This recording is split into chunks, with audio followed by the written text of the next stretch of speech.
Olá, eu sou a doutora Estela e hoje estou aqui com uma pessoa muito especial, a Ana Valéria. Ana Valéria, se apresenta. Meu nome é Ana Valéria, olá a todos. Eu sou mediadora de família em processos de divórcio ou processos relacionados a situações familiares no Distrito Federal. Atuo como mediadora de família desde 2002. Ana Valéria fez um belíssimo trabalho de conclusão do curso no TCC a respeito da influência do comportamento do pai, do comportamento da mãe na criança. Quais são as consequências que os diversos comportamentos que os pais têm em relação a problemas, a apresentação a problemas que essa criança vai ter, ou problemas de comportamento, enfim, saúde. A Ana Valéria vai nos contar, né, no estudo, que conclusões ela chegou.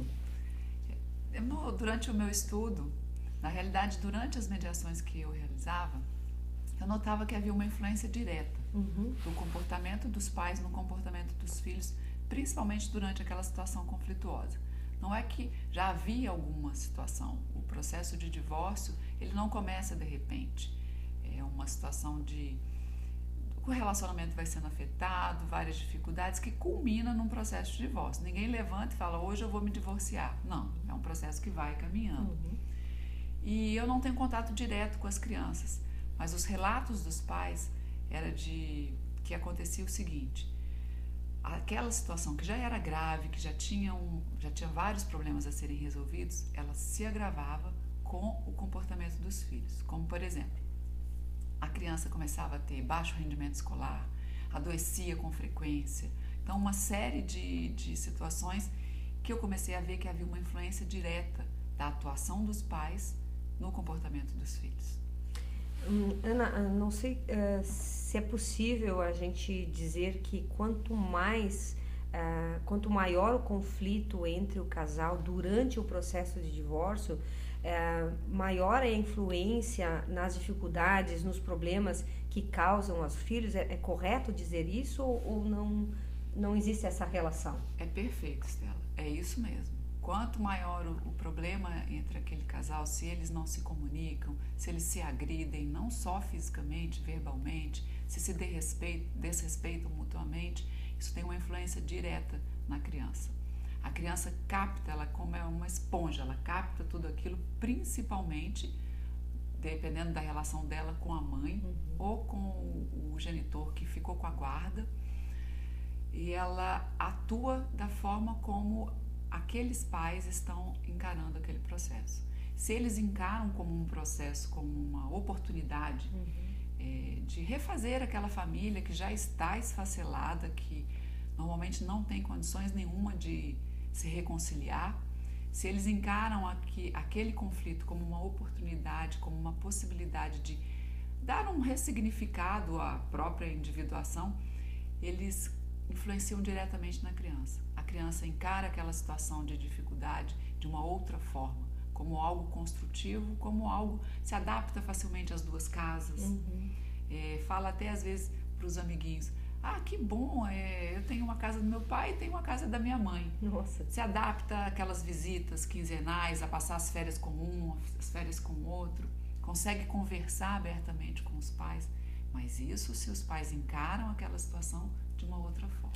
E Ana, tu tens notado na tua experiência que os pais se dão conta dessa influência que eles têm nos filhos ou não? Como é que é isso em relação a essa vivência, né? Muito interessante, porque eles chegam, primeiro tem até relatos assim de que, não, o nosso foco é o filho.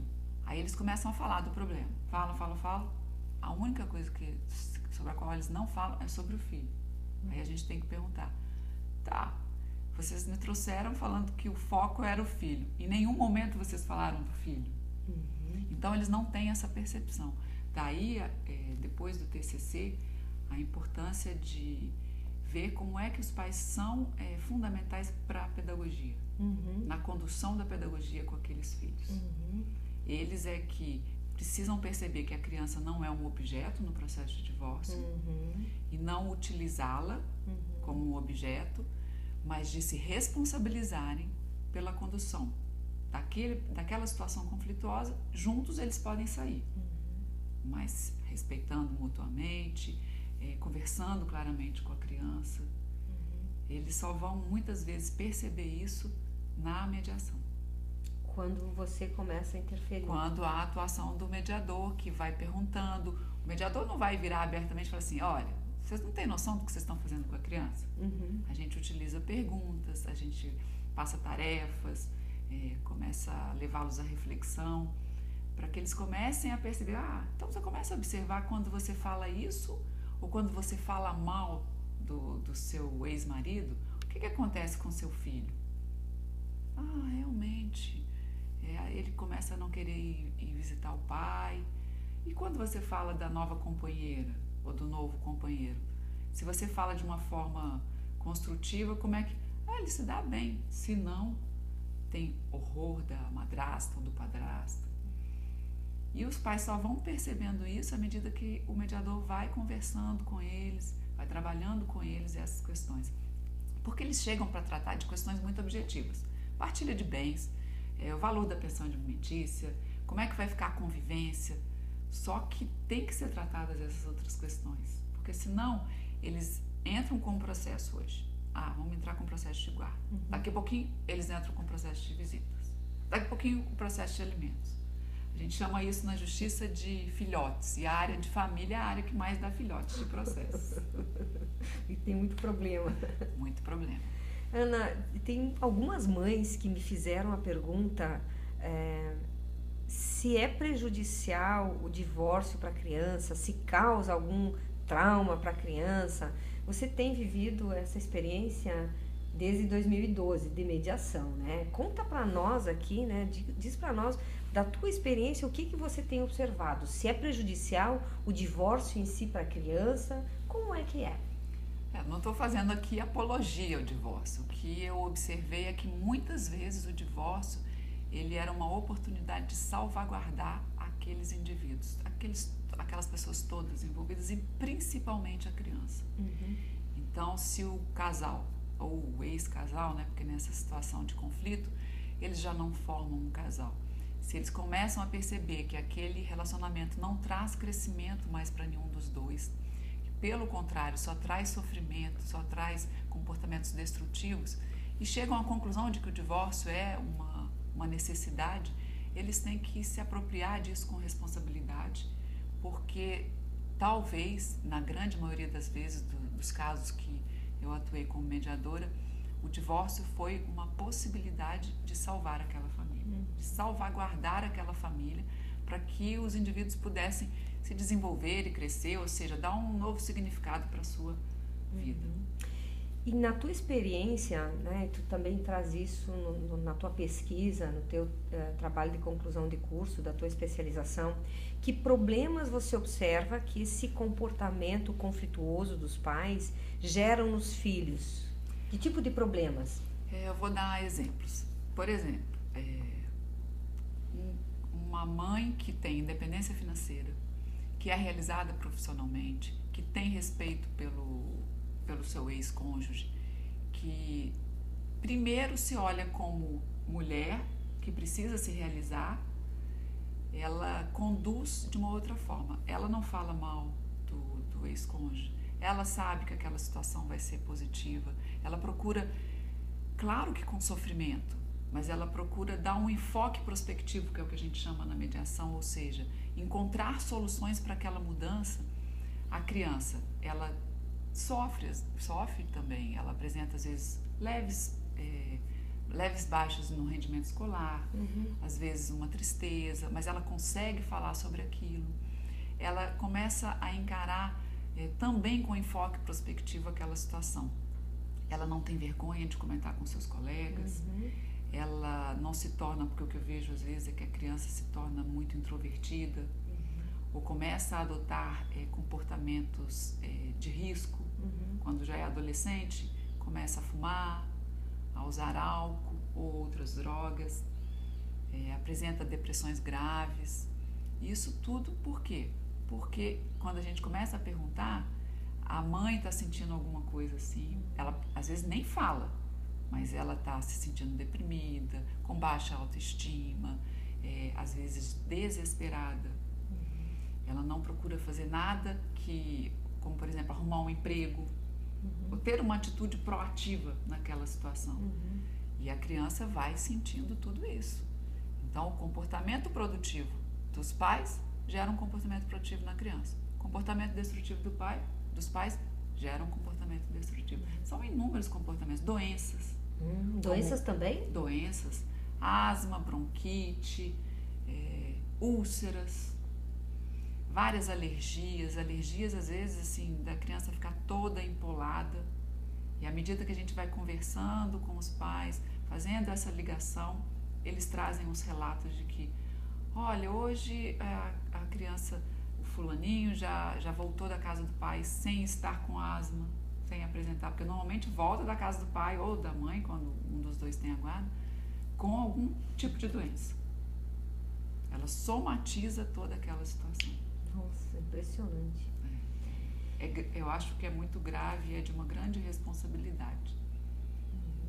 O que eu acho também é que, o que eu pude concluir é que provavelmente a criança sentia essas dificuldades, sentia essa situação, passava por situações de sofrimento quando via os pais se agredindo, brigando, quebrando as coisas dentro de casa, ou saindo de casa bravo, enfim. Eles relatavam que a criança também sentia isso. Ou seja, um casal que já não tem mais amor, que não deve mais conviver junto, não deve também perseverar nessa situação.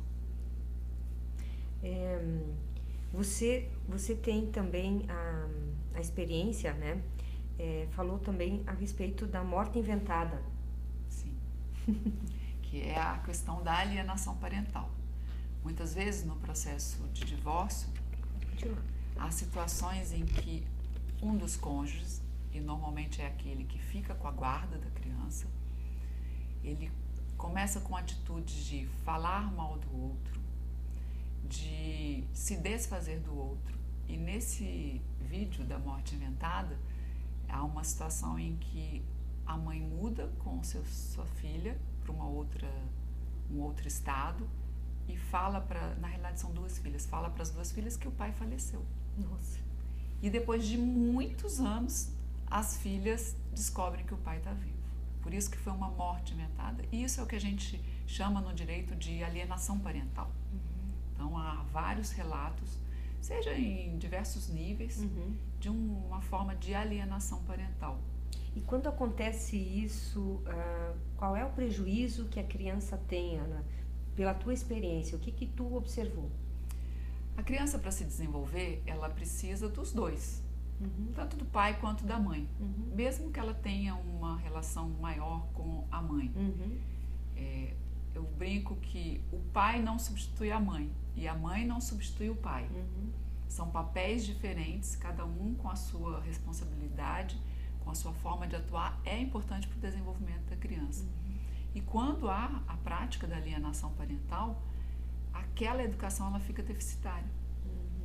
É claro que a gente sabe, uma mãe solteira, ela vai conseguir? Ela vai conseguir, ela vai fazer de tudo para desenvolver aquela criança.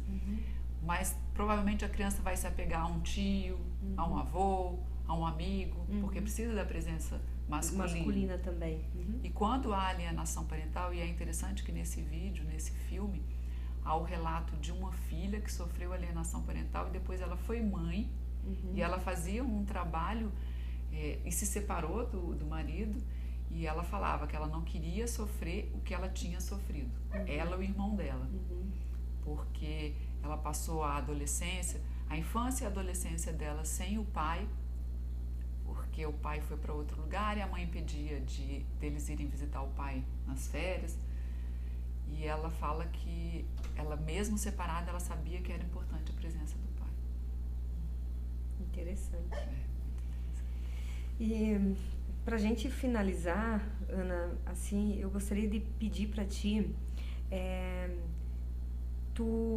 que tu nos dissesse assim, o pai ou a mãe, quando estão no processo do divórcio, como é que eles têm que lidar? Eles têm que dizer a verdade para o filho? Como é que é esse jogo do diálogo? Como é que tem que fazer esse diálogo com a criança? Porque tu trabalha com situações de divórcio de 2 a 12 anos, né? esse período que eu fiz o meu trabalho, eu foquei nas crianças de 3 a 12 anos. 3 a 12. Uhum. Mas eu já trabalhei com casos em que até os filhos eram adultos e tinham problemas. Nossa. Uhum. Por quê? Dentro da sua pergunta, porque quando os pais ocultam ou fazem daquela situação um drama, ou a mãe se faz de vítima naquela situação, ela faz com que aquela situação se agrave. Então, se ela encara essa situação como uma forma natural, um sistema familiar, o que a gente precisa entender é que um sistema familiar ele é mutável. Uma coisa é uma família que o casal, eles se casaram, não tem filhos. Aí a mulher engravida. Já há uma mudança naquele sistema familiar. Depois nasce a criança. Há outra mudança. Depois a criança tem 1 ano, 2 anos. Cada etapa. Então o sistema familiar ele é mutável. Ele não é rígido, fixo. Então quando os pais encaram aquela situação, conversam diretamente com a criança. Olha, papai e mamãe não conseguem mais conviver. O amor não é mais como era.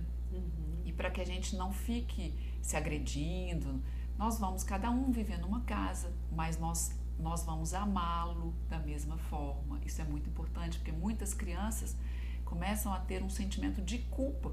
Meus pais se divorciaram por minha causa? Não, então isso precisa ser dito. Papai e mamãe vão continuar te amando, principalmente quando a criança é menor, vão continuar te amando da mesma forma, só que vamos passar por mudanças. E essas mudanças vão trazer algumas dificuldades, mas também vão trazer facilidades. É mostrar tudo claramente. E desde a criança pequenininha, ela entende. Muito bem, Ana, eu adorei estar aqui contigo. Eu que adorei, eu agradeço muito essa oportunidade, muito importante. Eu gostaria de deixar para vocês um grande abraço e nós nos vemos amanhã aqui neste mesmo canal. Um abraço para todos.